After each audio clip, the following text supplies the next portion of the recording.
వైఎస్ఆర్సీపీ స్థాపించి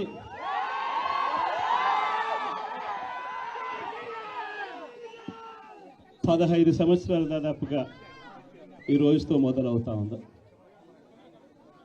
ఈ 15 సంవత్సరాల ఈ వైఎస్ఆర్సీపీ ప్రయాణంలో మొట్టమొదటి రోజు నుంచి ఈ పార్టీ పుట్టింది కష్టాల్లో నుంచే పుట్టింది. ప్రజల కష్టాలను వైఎస్ఆర్సీపీ పార్టీ తమ కష్టాలుగా భావించి ప్రజల తరపున వాయిస్ ఆఫ్ ది వాయిస్లెస్ కింద ప్రతి అడుగులోనూ పోరాటం చేస్తూనే వస్తూ ఉంది వైఎస్ఆర్సీపీ. ఈరోజు ప్రతిపక్షంలో మనం కూర్చోవడం కొత్త కాదు. ఈ 15 ఏళ్ల మన ప్రయాణంలో 10 సంవత్సరాలు మనం ప్రతిపక్షంలోనే ఉన్నాం. దీటైన సమాధానం అధికారంలో ఉన్న వాళ్ళకు ఎప్పుడు ఇస్తూనే వచ్చాం. కళ్ళు మూసుకొని కళ్ళు తెరిచేసరికి సంవత్సరం అయిపోయింది. ఇప్పటికే మరో 3 సంవత్సరాలు 4 సంవత్సరాలలో మళ్ళీ ఈసారి వచ్చేది మళ్ళీ వైఎస్ఆర్సీపీ పార్టీనే.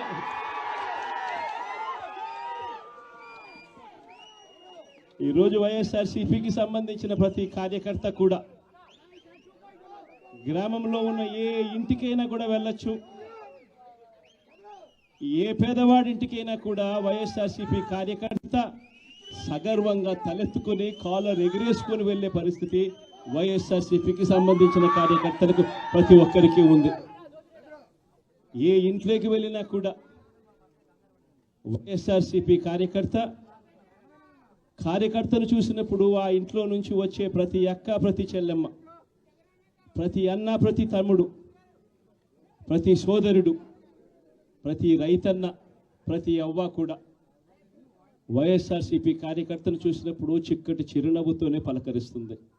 కారణం వైఎస్ఆర్సీపీ ఏదైనా కూడా చెప్పిందంటే చేస్తుంది అన్న నమ్మకం ఈరోజు ప్రతి ఇంట్లో కూడా ఉంది. కాబట్టి ఈరోజు అటువంటి పరిస్థితుల మధ్య ఈరోజు యాదృచ్ఛికంగా విద్యా దీవెన, వసతి దీవెనకు సంబంధించి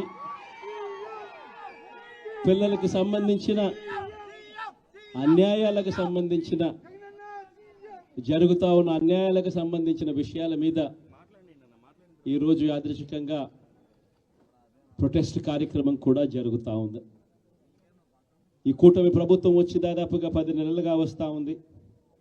ఈ 10 నెలల కాలంలో ఎన్నికల వేళ వాళ్ళు చెప్పిన సూపర్ 6లు, సూపర్ 7లు అన్నీ గాలికి ఎగిరిపోయాయి.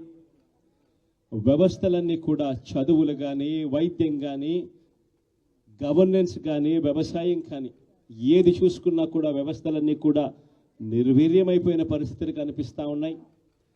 ఈరోజు పిల్లలకు సంబంధించిన ఫీజులకు సంబంధించిన బకాయిలు కూడా సంవత్సర కాలంలో ఫీజు రీఎంబర్స్మెంట్కు కావాల్సింది ఒక్కొక్క క్వార్టర్కు 700 కోట్ల రూపాయలు చొప్పున సంవత్సరానికి 2800 కోట్ల రూపాయలు విద్యా దీవెన కింద 4 క్వార్టర్లకు సంబంధించిన కేటాయింపులు చేయాలి. అంటే 2800 కోట్లు. వసతి దీవెన కింద ప్రతి ఏడాది ఏప్రిల్ మాసం వచ్చేసరికి 1100 కోట్ల రూపాయలు కేటాయింపులు చేయాలి. అంటే గత ఏడాది ఈ 1100 కోట్లు, 2800 కోట్లు, ఈ రెండింటికి సంబంధించి 3900 కోట్ల రూపాయలకు కేటాయింపులు చేసి ఖర్చు చేసి పిల్లల చదువులను ప్రోత్సహించాల్సిన పరిస్థితిలో ఈ ప్రభుత్వం చేసింది ఏమిటి అనంటే కేవలం 700 కోట్ల రూపాయలు మాత్రమే ఇచ్చి చేతులు దులుపుకున్న పరిస్థితులు.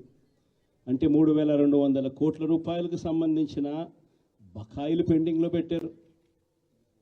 అదే మాదిరిగా మళ్ళీ ఈ సంవత్సరం 2024-25, 2025-26కు సంబంధించిన ఈ సంవత్సరానికి సంబంధించి ముందుకు పోవడానికి ఈ సంవత్సరానికి సంబంధించిన విద్యా దీవెన కింద 4 కోట్లు, ఈ విద్యా దీవెనకు సంబంధించి ఈ 2800 కోట్లు మళ్ళీ కావాలి. 1100 కోట్లు వసతి దీవెన కింద కావాలి. ఇవన్నీ కూడా కలిపితే మరో 3900 కోట్లు.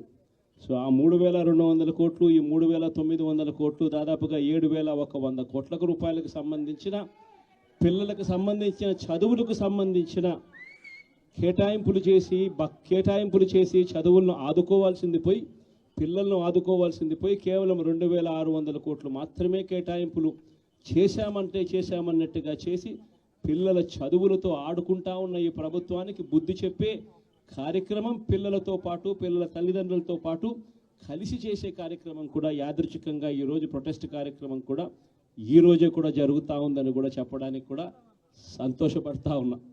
వైఎస్ఆర్సీపీ ప్రభుత్వం ఎప్పుడూ కూడా ప్రజలకు తోడుగా ఉంటుంది, ప్రజలకు ఎప్పుడూ కూడా అండగా నిలబడుతుంది, ప్రజల తరపున ఎప్పుడూ గొంతుకై వైఎస్ఆర్సీపీ ఎప్పుడూ ప్రజలకు అండగా ఉంటుందని మరొక్కసారి తెలియజేస్తూ ఈరోజు ప్రొటెస్ట్ కార్యక్రమంలో పాల్పంచుకుంటా ఉన్న ప్రతి ఒక్కరికి, ప్రతి కార్యకర్తకు, ప్రతి నాయకునికి, అదేవిధంగా పిల్లల తరపున, పిల్లల తల్లిదండ్రుల తరపున వాళ్ళతో పాటు కలిసికట్టుగా ప్రయాణం చేస్తూ ఉన్న ప్రతి ఒక్కరికి కూడా ఈ సందర్భంగా మీ అందరికీ కూడా చేతులు జోడించి పేరు పేరున మీ అందరికీ కూడా కృతజ్ఞతలు తెలుపుతా ఉన్నాను.